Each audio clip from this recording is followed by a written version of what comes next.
আজকের বাগান থেকে টাটকা টাটকা পুঁই শাক তুলে পুঁই শাকের একটি রেসিপি দেখাবো। চলো বাগানে চলে এসেছি, পুঁই শাকগুলো তুলে। বাগানে চলে এসেছি,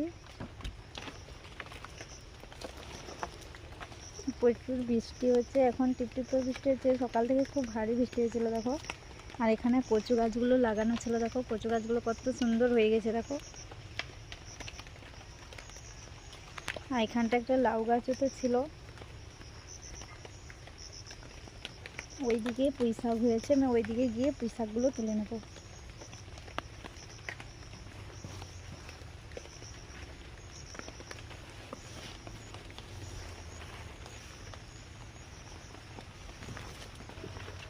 দেখো এখানে কত পুঁই শাক হয়েছে, নরম যে পাতাগুলো পুঁই শাকের, আমি এগুলো তুলে নেব। তার জন্য একটা ঝুড়ি নিয়ে চলে এসেছি, এই পাতাগুলো আমি তুলে নিচ্ছি।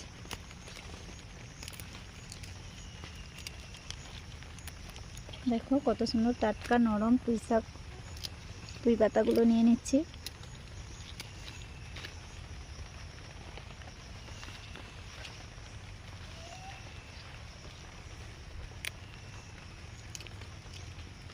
এখান থেকে পুঁই পাতাগুলো তুলে নেব।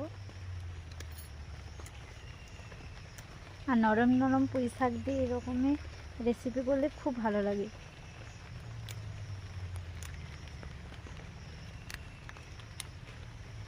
এদিকে দেখো নরম পুঁই পাতাগুলো হয়েছে, আর এগুলো ডাঁটা নিলে হবে না, এরকম পুঁই পাতাগুলো নিতে হবে।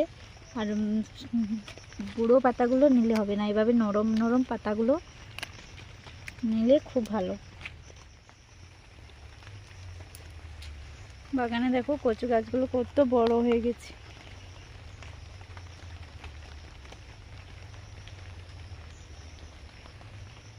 দেখো পুঁই শাকগুলো তো তুলে নিয়েছি, এবারে বাড়ি চলে যাব। টিপ টিপ করে বৃষ্টি পড়ছে।